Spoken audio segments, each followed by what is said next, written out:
حضرت عمر فاروق رضی اللہ عنہ اور ایک بڑھیا کا واقعہ۔ سامعین محترم، حضرت عمر رضی اللہ عنہ شام سے واپس مدینہ تشریف لا رہے تھے تو آپ لوگوں سے بچ کر نکل گئے تاکہ عامت المسلمین کے حالات اور کوائف معلوم کریں۔ اسی اثناء میں ان کا گزر ایک خیمہ کی طرف ہوا، وہاں ایک بوڑھی عورت بیٹھی تھی۔ حضرت عمر نے پوچھا، اے عورت، عمر کا کچھ حال معلوم ہے؟ وہ بولی، ہاں، شام سے صحیح سلامت واپس آ گیا ہے۔ حضرت عمر رضی اللہ عنہ نے دریافت کیا، تمہاری عمر کے بارے میں کیا رائے ہے؟ وہ عورت بولی، اس سے خدا سمجھے۔ حضرت عمر فاروق رضی اللہ عنہ کو بڑا تعجب ہوا اور پوچھنے لگے، عمر نے کیا کیا ہے؟ وہ عورت کہنے لگی، جب سے وہ خلیفہ بنا ہے اس نے مجھے کچھ بھی تو نہیں دیا کہ میں حضرت عمر کی تعریف بیان کروں۔ حضرت عمر رضی اللہ عنہ اس بات سے بڑے حیران ہوئے، لیکن پھر آپ نے فوراً اس عورت سے یہ کہا کہ اے عورت، کیا عمر کو تمہاری حالت معلوم ہے؟ تم یہاں ہو، عمر وہاں ہے۔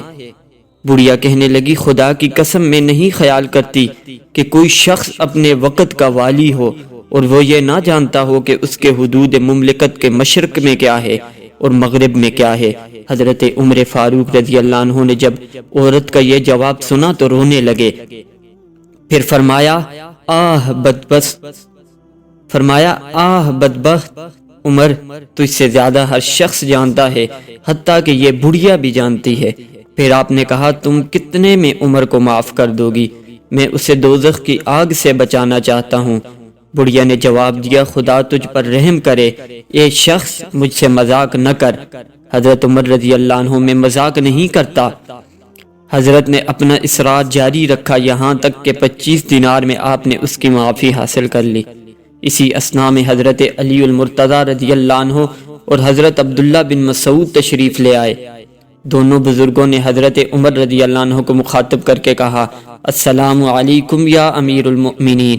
بڑھیا نے سر پیٹ لیا اور بولی، ہائے، یہ میں نے کیا کیا؟ امیر المؤمنین کو ان کے سامنے برا بلا کہہ بیٹھی۔ حضرت عمر نے کہا، کوئی مذائقہ نہیں، خدا تجھ پر رحم کرے۔ پھر آپ نے چمڑا لکھنے کے لیے طلب فرمایا مگر نہ ملا۔ پھر آپ نے اپنی چادر کا ایک ٹکڑا پھاڑا اور اس پر لکھا، بسم اللہ الرحمن الرحیم، کہ عمر نے فلاں عورت کو 25 دینار دے دیے۔ جس دن سے اس نے خلافت سنبھالی ہے آج تک کی خطا کی معافی حاصل کر لی ہے۔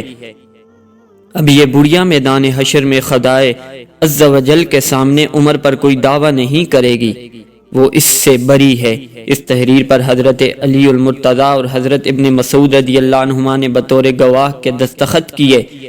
پھر حضرت عمر نے یہ تحریر اپنے صاحبزادے کے حوالے کر دی اور ان سے فرمایا، جب میں مر جاؤں اس تحریر کو میرے کفن میں رکھ دینا، جسے میں اپنے رب کے سامنے پیش کروں گا۔